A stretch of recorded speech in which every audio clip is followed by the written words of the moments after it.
enjoy those knit look crochet stitches as much as I do, so I'm back with another project. We're crocheting a pillow, but it will look knit by the stitches we use. It's so much fun and it's really simplistic and easy to do. Today I will be using the Swish bulky weight yarn in the Nutmeg Heather. This is 137 yards per 100 grams. This is a very squishy, fine superwash merino wool. If you don't like to use wool, you can also try the Brava bulky. That gauge is about the same and should work for this pillow.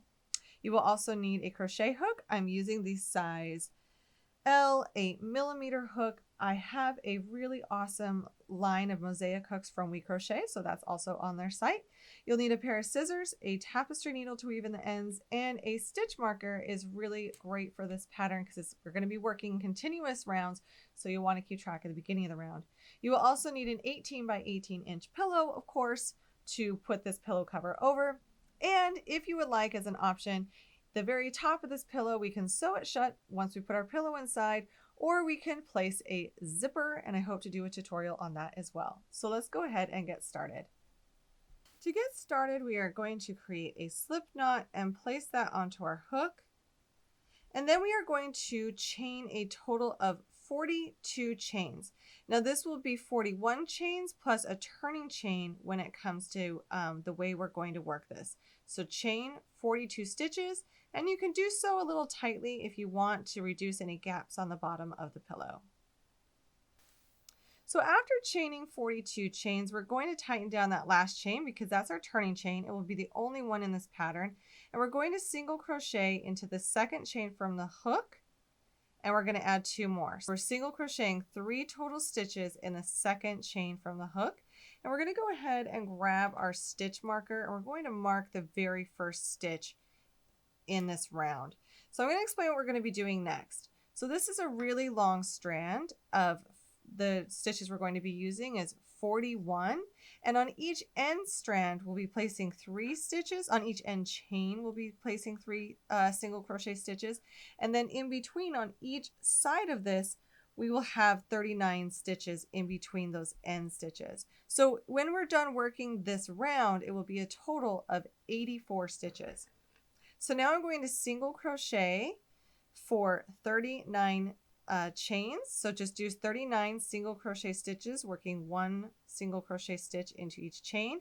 And then when we get 39 stitches worked, we'll have 1 chain left over, and come on back and I'll show you how to work that last chain. So now that we're at this last chain stitch, we're going to go ahead and single crochet 3 into the last chain.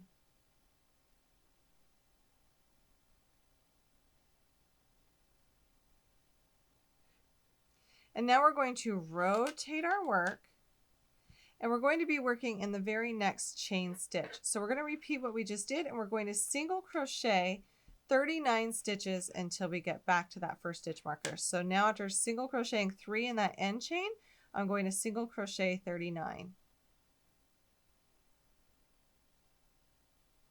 So we're just working on the other side of this chain, and you can see we're making a very narrow oval.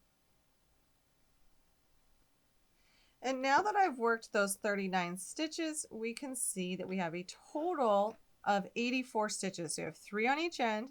Then we do the 39 single crochets in between each 3 on each end, which is a total of 84 stitches.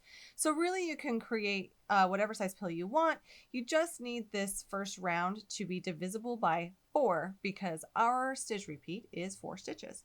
So we keep this stitch marker here because we're working continuously. I'm not joining to that first stitch in this round. So this is going to be round 2, and I'm going to show you how to already start working in that stitch repeat. So for this very first stitch, we can see that there's a V on the front of the stitch. We're going to work what's called a split single crochet, also known as the waistcoat stitch. I'm going to enter my hook right in the middle of that V, and we're basically splitting it in half. And on the back, you'll see that I come out underneath an upside down V on the back. Then I'll yarn over, pull up a loop. This is critical right here. When you pull up that loop, pull it up a little bit more than you're used to. You want it to be the height of what you're working.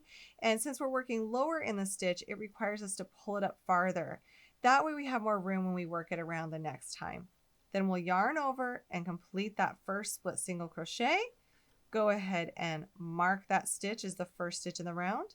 And then for the next 3 stitches, we are going to single crochet into the back loop only. So we're not going through both loops, we're just going through the back loop only. And that is our stitch repeat. So if you can do those first 4 stitches in this round, you can do this entire pillow. We're just going to be doing that over and over without ever joining. So our next stitch, I'll do a split single crochet.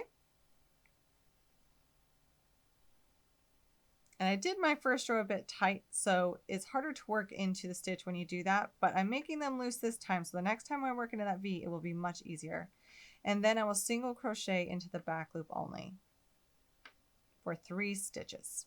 And that's our stitch repeat right there.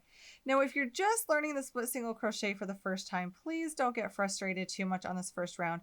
Struggle your way through it. I promise that by the time you get to your second or third round, it will feel much, much easier. As long as when you do those split single crochet stitches, when you enter, you're entering in the center of that V. So not where we enter up here, we're entering down here in the center of that V. Make sure it's coming out on the back between the upside down V. And then most critical, when you yarn over and pull up a loop, pull it up a little bit higher. We want that V to have some space, so on the next round it's much easier to work. And then it will be gliding like so quick. This is a really fun stitch pattern and it's gorgeous as it works up. So I'm going to work a few more rounds here so you can see how this stitch pattern works up as we keep on going. And once again, once you work all the way around these stitches in that stitch pattern, we're just going to get back to that first stitch, not join, just keep going in that stitch pattern. So every split single crochet will be worked into a split single crochet, and every back loop only single crochet will be worked into a back loop only single crochet. So it's an easy stitch repeat to remember. So I've worked up quite a few more rounds here. You can see where our first round looks like here. It's just a nice look working around that chain. And then I'm just going in that stitch pattern repeat. It's really simplistic to work and it's really fun to watch these stitches work up. They are really a knit look stitch, but we're using our crochet hook.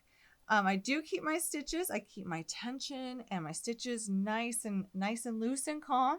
I don't make it too tight because I don't want too dense of a fabric. I really do like the drape on this yarn. So I wanted to show in a pillow by making it a softer look by not having it too dense. So I am keeping my tension somewhat loose on this. And then just remember that you're just simply doing whatever stitch you see from the round below. And it's really fun to work up. So I will work this pillow up in the round until I get to about 18 inches. If you want to go a little bit less than that, it'll give it a nice little stretch when you do put the pillow inside of it. I just love the look of this. So keep working up until it's the height that you want, and it's really easily adjusted to whatever pillow you are wanting to cover. Once you have the height of your pillow, go ahead and try it on over your pillow form to make sure that it fits well. And then if you want to, you can go ahead and seam this closed by slip stitching each edge together all the way across. And once you do that, the pillow form is stuck inside here and it is what it is, which can be fine. But if you're like me and you like to change out your pillows seasonally or for different colors or styles, you can go ahead and place a zipper on top of this. I have this invisible zipper. It's slightly longer than I need, which is fine. I can just tuck the extra inside here. And I'm going to go ahead and fasten off and weave in my end over here because we are done with our yarn if we want to go ahead and place a zipper in this. Now to do a join, I really like to do what's called an invisible join, where I'm going to go through the next stitch as if I were entering my crochet hook. And then I'm going to go down the top center of the previous stitch and notice how that creates kind of like a mock stitch, and it's a great invisible join. And then I'll weave in my end. Now to do an invisible zipper, I'm going to open it up. It'll make it a little bit easier on me when I go to sew it in here. And I'm simply going to place it right inside, right where I want it to be. And then with a needle and thread, I will sew each side right underneath my last row. I don't want it too tight because I want to be able to zip it closed without it catching the yarn. But you do want it to sit as close as possible without being a disturbance so that when it zips closed, it's quite invisible. So all you'll do is take your needle and yarn, you'll work through this zipper and right through those stitches, and you'll stitch all the way across on one side, and then you'll go ahead and do the other side. So I wanted to show you I have one side of this pillow stitched. You can see my stitching is not perfect, but that's fine. It's on the inside of the pillow. It's not really going to matter. And now I'm stitching this second side all the way down here, and then I'll be able to zip it closed. And now that I've got my zipper here and I've zipped it closed, it has a nice closure so I can change this out at any point I want to. I hope you really enjoyed this stitch pattern. It's a lot of fun. It works up really easily, and I really love this piece for home decor. It really does look knit. It mimics those knit stitches, but in a quick crochet stitch. Please hit that subscribe button and come back soon for even more fun projects.